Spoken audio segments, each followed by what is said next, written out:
Good morning students, welcome to back our channel. In this video lecture we learn about some basic angle property of lines and angle chapter.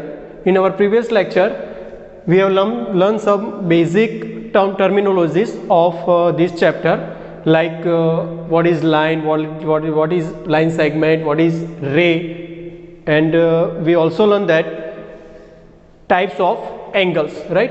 In this video lecture we will continue, right? Now we already discussed about the angles. Now we further study about the some terminologies of angles, like what is complementary angles, right? complementary angles किसे कहते हैं? Complementary angles are those angles which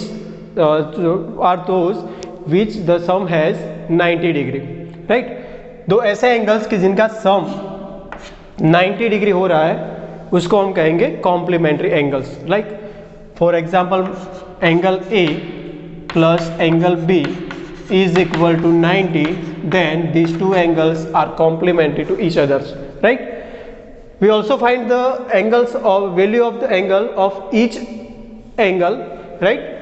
Suppose measurement of angle A is equal to 60, then what is the value of angle B is equal to 90 minus 60, that means 30 degree, right?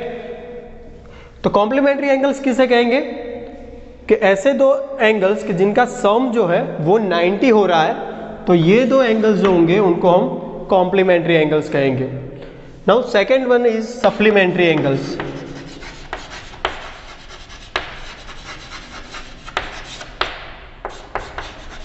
Now what is supplementary angles?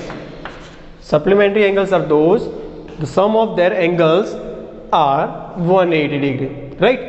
तो यहाँ पर कुछ changes करेंगे कि दो ऐसे angles हैं जिनका सम जो है वो 180 हो रहा है, तो ये दो एंगल्स जो है उनको हम क्या कहेंगे?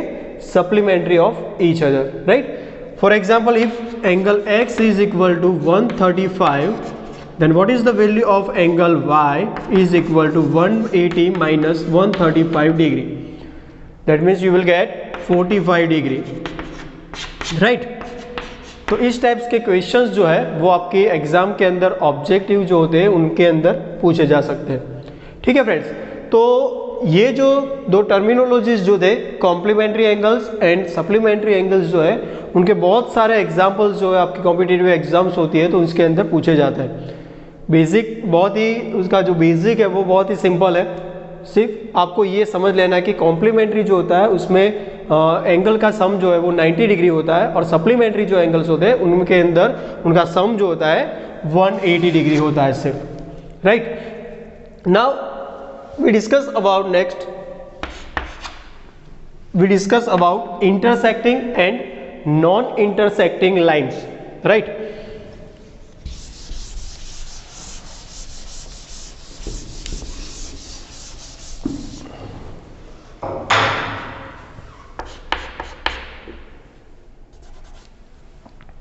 Before starting this intersecting and non-intersecting line, we discussed about adjacent angles.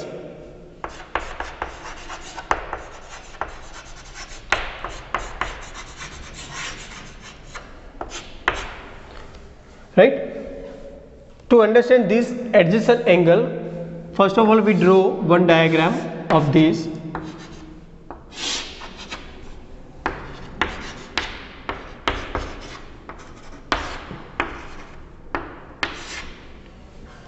Here we draw two angles which have common vertex, right?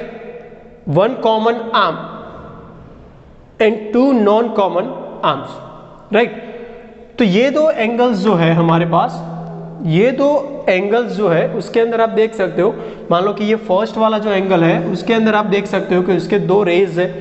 कौन से? OA and second one is OB, right? Similarly for angle 2 we have two rays like OB and OC, right? तो तो ये दोनों जो angles है, तो ये दोनों एंगल्स के अंदर एक आर्म जो है वो कॉमन हो रहा है। कौन सा एंगल है? तो सॉरी कौन सा रे है? वो ओ बी रे जो है वो दोनों के अंदर कॉमन हो रहा है, राइट।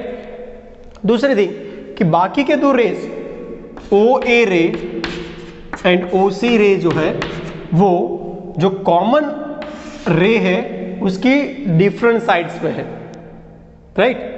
तो ऐसे जो दो एंगल्स होंगे उनको हम कहेंगे एडजेसेंट एंगल्स, राइट। तो एडजेसेंट एंगल किसे कहेंगे? Which have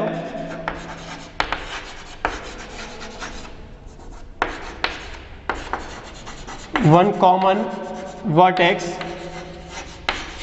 right. तो यहां पर कॉमन वर्टेक्स कौन सी है? O। Now second one common रे, यहां पर वर्टेक्स के अंदर O लिखेंगे। कॉमन रे कौन सी है? यहां पर OB है। And third point is to having two non-common arm or ray on different sides of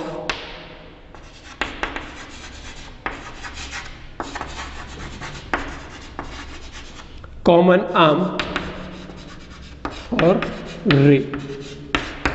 सबसे इंपॉर्टेंट पॉइंट जो है वो ये लास्ट वन है कि यहां पर आप देख सकते हो कि ये दो फर्स्ट एंगल और सेकेंड एंगल जो है उनके अंदर जो दो रेज जो हो रही है उनमें ओ ए रे है फर्स्ट एंगल की और सेकेंड वन जो है वो ओ बी रे है। Similarly for angle 2 there are two rays O B and O C, right. Now in between these two angles one common ray is O B is one of the common rays and OA and OC which is non-common ray, right, which is situated on the opposite sides of common arm, right।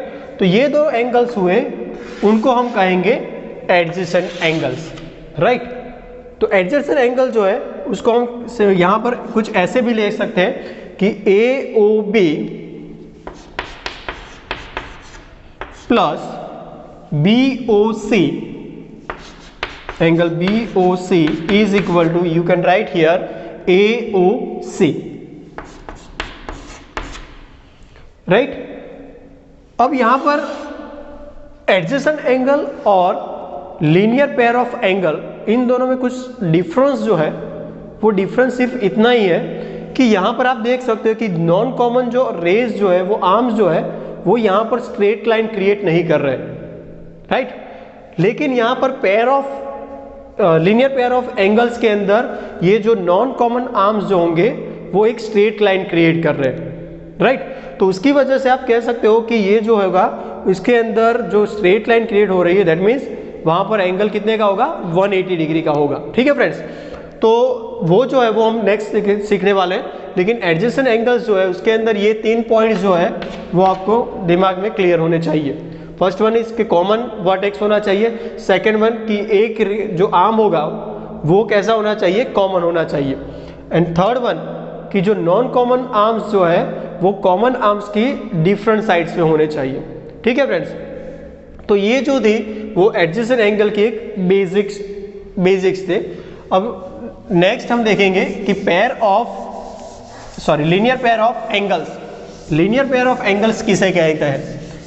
which is similar to adjacent angle but they have slight different. Now linear pair of angles, ये topic जो है उसको हम diagram के through हम easily समझ सकते हैं कि मान लो कि यहां पर एक स्ट्रेट लाइन मैंने ड्रॉ की है AOB जो है which is straight line and one ray which stands on line OC, right. OC rays जो है वो OAB जो स्ट्रेट लाइन है उस पे यहां पर हमने इंटरसेक्ट करके दिखाया है, राइट। अब यहाँ पर आप देख सकते हो कि ए ओ बी जो है वो एक स्ट्रेट लाइन क्रिएट करी, that means angle of A O B is always 180 degree, right. Now OC rays जो है वो यहाँ पर दो एंगल्स क्रिएट कर रही है, राइट। तो ये दो एंगल्स हो गए, तो उनके अंदर मान लो कि यहाँ पर एंगल 1 है, एंगल 2 है, यहाँ पर मैंने लिखा है फॉर एंगल ए ओ सी। यहाँ पर जो है उनके दो रेज कौन से हुए, एक तो ओ ए रे हुए और दूसरा ओ सी रेज है, right. Now for angle C O B, O C ray and O B रे। तो यहां पर आप देख सकते हो कि जो प्रीवियसली हमने एडजेसेंट एंगल्स जो सीखा हमने, उसके अंदर तीनों जो टॉपिक्स जो थे, पॉइंट्स जो थे, वो यहां पर सेटिस्फाइड हो रहे हैं। आप देख सकते हो कि ए ओ सी जो है उनका वर्टेक्स कौन सा है, ओ। बी ओ सी जो है उसका कॉमन वर्टेक्स कौन सा है, ओ हो रहा है। दैट मीन्स फर्स्ट वाला पॉइंट जो था वो हमारा यहाँ पर क्लियर हो रहा है। सेकंड पॉइंट कौन सा था कि एक रेज जो होगा, वो एक आर्म होगा, वो कॉमन होना चाहिए। तो आप दोनों यहाँ पर देख सकते हैं कि ओ सी और ओ सी दोनों एंगल्स के अंदर एक कॉमन हो रहा है। थर्ड पॉइंट कौन सा था कि जो नॉन कॉमन आर्म्स जो है वो कॉमन आर्म्स के डिफरेंट साइड्स पे होने चाहिए। दैट मीन्स यहाँ पर ओ सी जो है वो दोनों एंगल्स के अंदर कॉमन है और ये जो है वो ऑपोजिट साइड्स पे है यहाँ पर। तो ये दो एंगल्स को आप एडजेसेंट एंगल कह सकते हो, लेकिन हम उसको एडजेसेंट एंगल्स नहीं कहेंगे। क्योंकि हम यहाँ पर देख सकते हो कि angle A O C, according to adjacent angle we can write here angle A O C plus angle B O C is equal to angle A O B, right.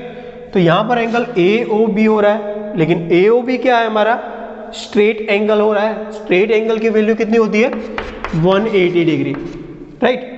तो ये A O C angle plus angle B O C is equal to 180 degree.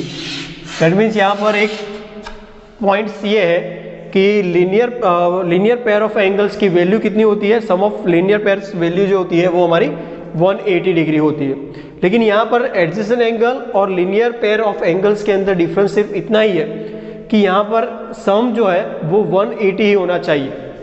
अगर आप linear pair of angles का use कर रहे हो तो वहाँ पर जो वैल्यू होगी वो 180 डिग्री होनी चाहिए। लेकिन एडजेसेंट एंगल के लिए वहाँ पर कोई ज़रूरत नहीं है कि 180 डिग्री उसकी वैल्यू हो, राइट। अगर सम of these two angles is equal to 180, then it will be converted into linear pair of angles, right friends।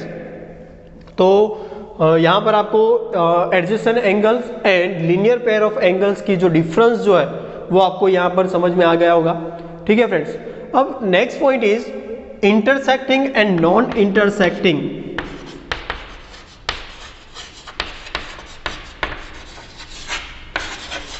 And non intersecting lines, right friends. यहां पर आप जानते हो कि लाइंस जो है वो अगर मान लो कि कहीं ना कहीं इंटरसेक्ट हो रही है तो वो लाइंस जो होंगी, दोनों lines, they will intersect at one point, right. मान लो कि यहां पर लाइन जो है मैं यहां पर ड्रॉ कर रहा हूं ए बी लाइन, और दूसरी लाइन में यहाँ पर इंटरसेक्ट, कहीं पर भी इंटरसेक्ट कर लूँ मैं। मान लो कि यहाँ पर दूसरी लाइन जो है वो सी डी है। अब ये दोनों लाइन कहाँ पर इंटरसेक्ट हो रही है, तो एक ही पॉइंट पे इंटरसेक्ट हो रही है। तो मान लो कि ये इंटरसेक्टिंग पॉइंट है, उसको मैं ओ कह दूँ, तो ये जो ओ जो होगा वो ये दोनों लाइन जो है उनके इक्वेशन को सेटिस्फाइड करता होगा, राइट। तो यहाँ पर आप कह सकती है कि इंटरसेक्टिंग एट वन पॉइंट, एक ही पॉइंट पे वो वहाँ पर इंटरसेक्ट हो रही है। लेकिन कुछ चांसेस ऐसे भी है कि मान लो कि कोई लाइन है वो कुछ ऐसी है, मान लो कि ए बी लाइन है और दूसरी लाइन यहाँ पर मैंने ड्रॉ कर ली है सी डी।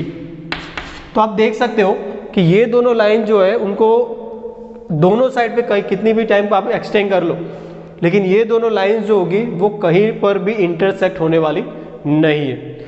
फॉर एग्जाम्पल मान लो कि ये जो बोर्ड है, तो बोर्ड के अंदर ये जो बॉटम लाइन जो है वो बाउंड्री और अपर बाउंड्री जो है वो आप जितनी भी आप एक्सटेंड करना चाहो कर लो, लेकिन यहाँ पर क्या होगा कि दोनों जो लाइंस जो है कहीं पर भी इंटरसेक्ट होने वाली नहीं है। दैट मीन्स कि this two lines are parallel to each other.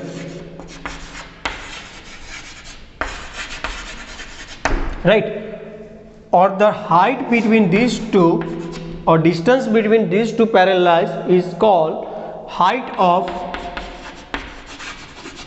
parallel lines. Right, distance between these two parallel lines is called height of parallel lines. ठीक है फ्रेंड्स, तो यहाँ पर हमने intersecting and non intersecting line किसे कहते हैं वो हमने आज सीख लिया है। अब इंटरसेक्टिंग में तो क्या होता है कि they are intersecting at one point, और नॉन इंटरसेक्टिंग जो लाइंस होगी तो उसके अंदर दो चांसेस होते हैं, लेकिन ये आपके सिलेबस के अंदर सिर्फ पैरेलल लाइन तक ही है। कोइंसाइड लाइन जो होती है उसके अंदर क्या होता है कि एक लाइन जो होती है उस पे ही, मान लो कि यहाँ पर ए बी लाइन है और दूसरी लाइन जो है वो यहाँ पर उसके ऊपर ही एग्जैक्टली होगी। राइट, तो ये कोइंसाइड लाइन की टर्मिनोलॉजी हुई। अब नेक्स्ट जो है वो हम यहाँ पर कुछ एक्सियोम्स जो है वो करेंगे, और उसके बाद जो थियोरम जो है वो थियोरम आज देखने वाले हम। तो थियोरम जो है वो सीखने से पहले कुछ टर्म्स जो है वो हम देखने वाले हैं, कुछ जो स्टेटमेंट्स जो है जो आपको एग्जाम्पल के अंदर यूज़ करना है वो सीखने वाले हैं। तो फर्स्ट वन जो है वो उसके अंदर आप देख सकते हो कि मान लो कि कोई लाइन जो है, कोई रे जो है which is on the straight line. Right, कोई लाइन है, कोई रे जो है वो स्ट्रेट लाइन पे स्टैंड कर रहा है। दैट मीन्स यहाँ पर ए ओ बी और यहाँ पर सी स्ट्रेट लाइन पे स्टे कर रहा है। That means sum of this two angle is always 180। Right, first जो है आपका स्टेटमेंट उसके अंदर आप कह सकते हो कि if any ray stands on straight line then sum of two angle created by ray is always 180 degree.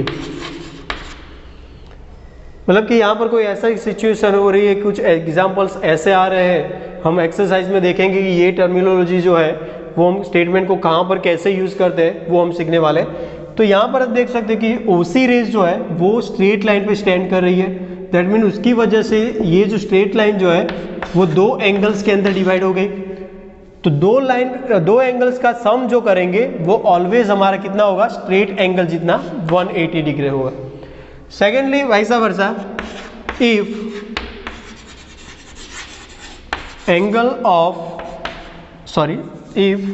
Some of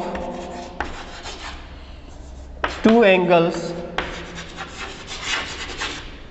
is 180 then that ray stands on straight line।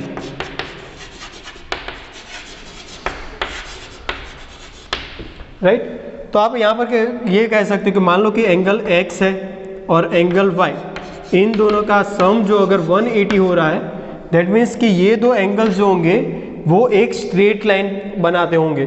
मतलब कि इसका दूसरी टर्मिनोलॉजी में हम कह सकते हैं कि जो नॉन कॉमन आर्म्स जो होंगे विच इज स्टैंड्स और lies on a straight line. Right, तो यहाँ पर मान लो कि यहाँ पर एंगल 1 एंड एंगल 2 है, तो उनके अंदर नॉन कॉमन आर्म्स कौन से हुए, O A and O B. Right, तो ये दोनों नॉन कॉमन आर्म्स जो है which will create a straight line. Right, A O B which is straight line. Right, तो यहाँ पर जो है वो सेकेंड टर्म स्टेटमेंट जो है वो भी हम यहाँ पर एग्जाम्पल के अंदर यूज करने वाले हैं। ठीक है फ्रेंड्स, तो अब हम यहाँ पर जो थियरम 1 जो है which is very useful for your examination वो हम आज सीखने वाले हैं।